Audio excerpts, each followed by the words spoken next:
Hello friends, मैं हूं doctor Vinod Sharma. Welcome to amazing and interesting facts about your studies. आप history पढ़ते हैं, ज्योग्राफी पढ़ते हैं, एनसीईआरटी का जो भी टॉपिक पढ़ते हैं, इस वाले एपिसोड में मैं आपको ये बताऊंगा कि आपके एग्जाम के लिए तो नहीं, बट आपकी लाइफ के लिए, आपकी नॉलेज के लिए, आपकी इंटेलिजेंस के लिए कुछ इंपॉर्टेंट बातें हैं, बड़ी इंटरेस्टिंग है, जो कहीं ना कहीं आपके सब्जेक्ट में ही जुड़ी हुई है। बट क्योंकि आपके एग्जाम में नहीं आती तो वो कवर आपने नहीं किया और बहुत लोग बता भी नहीं पाते, कईयों को तो पता भी नहीं होता। चलिए मैं बताता हूँ। हमने पढ़ा था जलियांवाला बाग, उससे जुड़ी हुई कुछ ऐसी बातें मैं आपको बताता हूँ जिससे आपका इंटरेस्ट भी डेवलप होगा और कहीं ना कहीं आपका कनेक्शन भी आपके सब्जेक्ट के साथ होगा।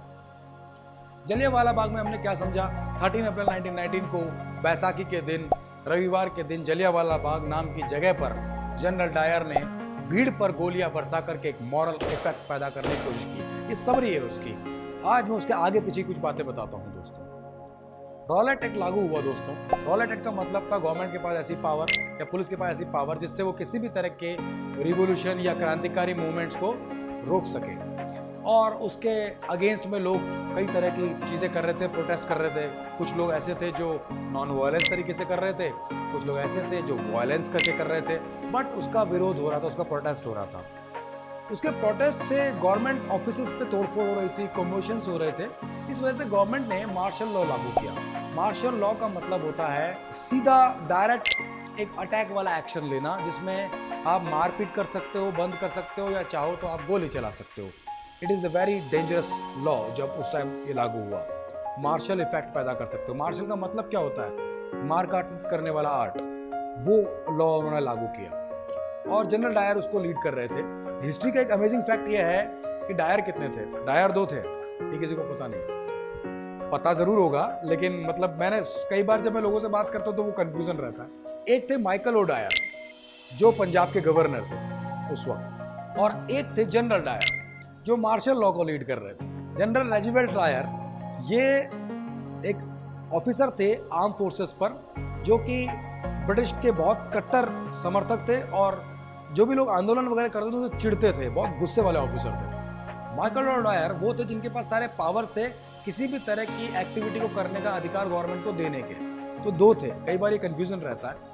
हाँ, वैसे जलियांवाला बाग में गोलियां जनरल डायर ने चलाई थी। दोनों की स्पेलिंग भी अलग अलग है, डायर की भी। चलिए अब अपन डिस्कस करते हैं जनरल डायर के बारे में। जनरल डायर ने जलियांवाला बाग पे गोलियां चलाई। जलियांवाला बाग में जो लोग इकट्ठा हुए थे, सवाल है वहां लोग इकट्ठा क्यों हुए थे? ये अमेजिंग फैक्ट है। आमतौर पे आपके सब्जेक्ट में तो नहीं है, फिर बताना चाहूंगा। ऐसा क्या हुआ था कि उसको इतना गुस्सा आया कि उसने सब पे गोलियां चलाई? और ऐसा क्या हुआ था कि लोग वहां पर इकट्ठा हुए?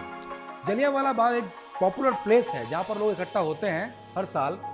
बैसाखी के दिन मेला होता है पंजाब में, उसके लिए भी इकट्ठा होते हैं। तो वहां पर एक रीजन तो ये था कि वहां उस दिन मेला था, तो लोग मेला देखने आए थे। इस बात से अनअवेयर कि गवर्नमेंट ने भीड़ इकट्ठा होने पर मना किया हुआ है, मार्शल लॉ लगा हुआ है। बेचारे सीधे साधे लोग थे, उन्हें कुछ समझ में नहीं आया। उनको लगा कि मेले में जाने में क्या प्रॉब्लम है।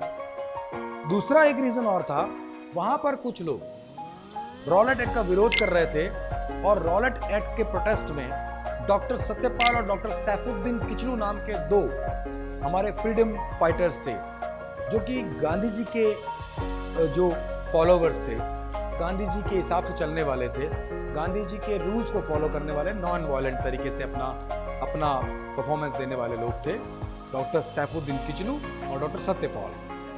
रॉलेट एक्ट ये कहता था कि आप किसी को भी अरेस्ट कर सकते थे, ये आपने पढ़ा था। तो रॉलेट एक्ट इम्पोज करके इन दोनों को अरेस्ट किया गया था और डिपोर्ट किया गया था काला पानी की सजा के लिए। पहले एक जगह थी जहां पर चारों तरफ पानी था और बीच में एक आइलैंड था, वहां लोगों को भेज देते थे और वो उन्हें वहीं रखते थे। उनका कोई भी कनेक्शन इंडिया के साथ नहीं हो सकता था या सिविल के साथ नहीं हो सकता था। इसे सजाए काला पानी कहा जाता था। तो उन्हें डिपोर्ट करके ऐसी सीक्रेट जगह पहुंचा दिया गया था और उन्हें वापस लाने के लिए और रॉलेट एक्ट का विरोध करने के लिए लोग वहां पर बैसाखी वाले दिन कुछ लोग प्रदर्शन भी कर रहे थे। ये बात बिल्कुल सच है कि ऐसा हो रहा था। जनरल डायर गुस्से में क्यों आया और ये क्यों कहा गया कि चलिए आप ओपन फायर कीजिए? ये बकायदा जनरल डायर के साथ माइकल ओ डायर से भी परमिशन ली गई थी। ऐसा क्यों हुआ बताता हूं मैं आपको। क्योंकि रॉलेट एक्ट का जो प्रोटेस्ट हो रहा था वो केवल नॉन वायलेंट तरीके से नहीं हो रहा था। लोगों में गुस्सा होता है तो लोगों ने सरकारी दफ्तरों में तोड़फोड़ की, लोगों ने ब्रिटिश के साथ मारपीट की।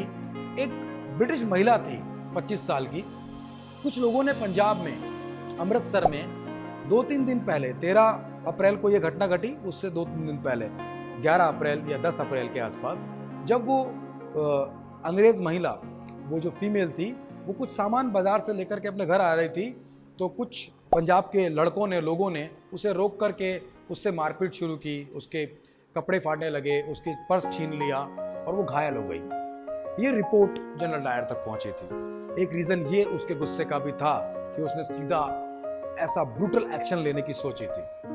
वो वैसे भी गुस्से वाला था। जनरल डायर ने जब जलियांवाला बाग में ओपन फायर किया तो वो मशीन गन्स लेकर गए थे, वो साथ ही साथ गन्स लेकर गए थे और बहुत सारा वेपन्स और एम्यूनिशंस लेकर गए थे। जनरल डायर ने सारे गेट्स बंद किए और वहाँ एक कुआं था, जलियांवाला बाग जो जगह थी वहाँ पर, जिसके आसपास लोग घूम रहे थे। सारे गेट्स बंद करके सब लोगों को, अपने सारे सैनिकों को वहाँ बिठाया। उन्होंने ट्राई किया कि मशीन गन्स भी अंदर आए ताकि ज़्यादा लोग मरे, लेकिन चूंकि वो जीप और कार पे लोडेड थी, वो गाड़ियाँ उस जगह नैरो होने की वजह से अंदर नहीं आ सकती थी, तो वो नहीं आ पाई। अदरवाइज ये कैजुअलिटी और बड़ी हो सकती थी। और उसके बाद जनरल डायर ने सबको बिठाया और कहा, ढंग से देखो और चुन चुन के मारो, निशाना ठीक से लगाओ। और गोलीबारी शुरू हुई। बुजुर्गों को गोली लगी, महिलाओं को गोली लगी, गर्भवती महिला, प्रेग्नेंट वुमेन्स को गोली लगी और इसी के साथ साथ छोटे बच्चों को गोली लगी। सबसे छोटा मरने वाला बच्चा 7 महीने का था, ये रिपोर्ट कहती है। जब ये हो गया तो ये भी कहा जाता कि कई लोग गोली लगने से मरे और उतने ही लोग लगभग कुएं में कूदने से मरे, क्योंकि जब गोलियां लगना शुरू हुई तो लोग बचने के लिए कुएं में कूदना स्टार्ट हो गए। कई लोग कुएं में गिर के मरे और कई लोग जो अंदर इकट्ठा हुए उसके ऊपर दूसरे लोग गिरे तो दबने से भी मरे। यानी ये कैजुअलिटी सिर्फ गोलियां चलने की नहीं थी, और भी कई तरह से हुई थी। और फिर उसके बाद सेवा समिति की रिपोर्ट आई जिसमें 1500 लोगों के मरने की पुष्टि की गई। इसी के साथ साथ अलग अलग तरह की रिपोर्टें, कांग्रेस ने करीब 3000 लोगों के मरने का दावा किया और ब्रिटिश की खुद की रिपोर्ट के हिसाब से करीब 972 लोग मारे गए और 1500 से ज़्यादा लोग घायल हुए। ये ब्रिटिश की अपनी रिपोर्ट भी थी। और इस रिपोर्ट के बाद जनरल डायर का कड़ा विरोध हुआ और हंटर कमेटी बैठी। जस्टिस हंटर के सुपरविजन में, उनके आर्बिट्रेशन में इंडिया की तरफ से लीड कर रहे थे प्रोफेसर चिमनलाल, जो कि एडवोकेट थे वहाँ पे बहुत बड़े, और उन्होंने बात करना शुरू किया। उनकी बातचीत डोमिनिक लैपियर की फेमस बुक जो है उसका नाम है फ्रीडम एट मिडनाइट, उसमें दर्ज है, आप ज़रूर पढ़ें और बहुत सारी बातें आपको सीखने को मिलेगी। तो टेबल पे बैठे हुए थे, उन्होंने कहा आप अपने साथियों को नहीं लाए। तो उसने कहा मैं जिम्मेदारी ले तो रहा हूँ, मेरे साथियों की कोई ज़रूरत नहीं है, जो आपको बात करनी है आप मुझसे कीजिए। चिमनलाल ने कहा आपको पता ये ब्रूटल अटेम्प्ट था, बहुत ही अमानवीय था। उसने कहा जी मैं जानता हूँ, क्या आप ये करना चाहते थे? जी हाँ, मैं सोच कर गया था। प्रोफेसर चिमनलाल ने कहा आपको पता है वहाँ महिलाएं, बच्चे, छोटे बच्चे सब थे? बोले मुझे पता था। आप उस आदमी की सोच देखिए, आप मशीन गन भी लेकर गए थे। जी मैं अंदर नहीं ले जा सका, अगर ले जा सकते तो क्या आप उसको यूज करते? जी मैं तभी तो लेकर गया था, मैं और लोगों को मारता। आपको पता है मरने वालों में एक छोटा 7 महीने का बच्चा भी है, लेडीज भी मरी हैं, ऐसा आपने क्यों किया? आप मुझसे ये बात इसलिए कर रहे हैं, जनरल डायर ने कहा, क्योंकि वहां एक छोटा बच्चा मरा। यही मॉरल इफेक्ट है, यही डर है, मैं यही डर पैदा करना चाहता हूँ। ब्रिटिश के खिलाफ जाओगे तो ये खतरनाक है, ये उनके जिस्म को नहीं उनके दिमाग को भी पता होना चाहिए। मैं चाहता था, आप जानते 1500 लोग मारे गए हैं, ये छोटा नंबर है, मैं इससे ज्यादा लोग मारना चाहता था। आपको पता है कि आपके खिलाफ एक्शन लिया जाएगा और बहुत सारे मूवमेंट्स हो सकते हैं, क्या आपको अगर दोबारा मौका मिले तो आप ऐसा करेंगे? जी अगर मुझे लगा और गवर्नमेंट अलाउ करेगी तो मैं जरूर करूंगा। उनसे आखिरी बात ये पूछी गई कि क्या आप भीड़ को तितर बितर करके बाहर नहीं निकाल सकते थे? क्या वैसे भी तो उन पर डंडे बरसा के, उन्हें अरेस्ट करके भी तो वहां से हटा सकते थे? तो उन्होंने कहा हाँ मैं चाहता तो ऐसा कर सकता था और हवा में फायर करके भी उन्हें बाहर निकाल सकता था, लेकिन मुझे लगता था कि अगर मैं ऐसा करूंगा तो थोड़े दिन बाद या थोड़ी देर बाद वो अगर फिर से इकट्ठा हुए तो मुझे लगेगा कि मैंने अपने आप को बेवकूफ़ बनाया, और इसलिए मैंने ऐसा नहीं किया।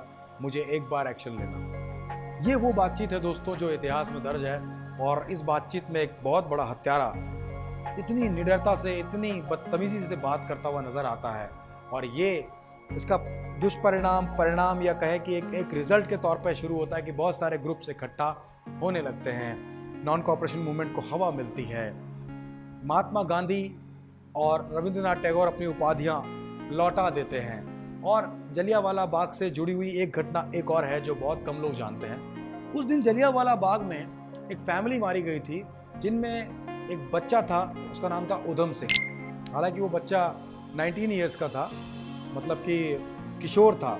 उधम सिंह एक क्रांतिकारी बनने की सोच रहा था और इस इंसिडेंट ने उसके दिलो दिमाग को हिला दिया क्योंकि उसके परिवार वाले इसमें मारे गए थे और उसने कसम खाई थी कि वो डायर को मार देगा। आपने कई बार पढ़ा होगा कि 1929 में बाकायदा ब्रिटेन में जाकर के उधम सिंह ने डायर की हत्या की। ये बात सही है, लेकिन इसमें अमेजिंग बात यह है कि उसने जनरल डायर को नहीं मारा था। ये बहुत कम लोग जानते हैं। जनरल डायर बीमारी से मरे थे 1926 में। 1929 में जिस डायर को उधम सिंह ने मारा था वो माइकल ओ डायर थे, पंजाब के गवर्नर, क्योंकि ये उन्हीं के कहने से हुआ था और उनको डिफेम ज्यादा किया था पंजाब में जनरल डायर के साथ साथ। इसी वजह से, हालांकि हो सकता है उधम सिंह शायद डायर को भी मारते, लेकिन ये बात किसी को नहीं पता है कि उन्होंने जनरल डायर को मारने का प्लान बनाया था या नहीं, बट माइकल ओ डायर को उन्होंने ब्रिटेन में जाके मारा था। ये सब अमेजिंग फैक्ट्स है। और एंड ये रहा कि गांधी जी और बहुत सारे जो नॉन वायलेंट तरीके से क्रांतिकारी थे वो इकट्ठा हुए और उन्होंने अलग अलग तरह के मूवमेंट की सोची और एक नेशन वाइड स्प्रेड मूवमेंट का ढांचा तैयार किया। That was non cooperation movement. उसकी बातें भी मैं आपको बताऊंगा। तब तक के लिए इतना ही था ना ये अमेजिंग। पढ़िए और ट्राई कीजिए कि आपके ब्रेन को इन सब बातों से एक ऐसा फूड मिले जिससे आप अपने नॉलेज को तो अच्छा करें ही करें, अपनी लाइफ को भी अच्छा करें। Thank you friends, all the best.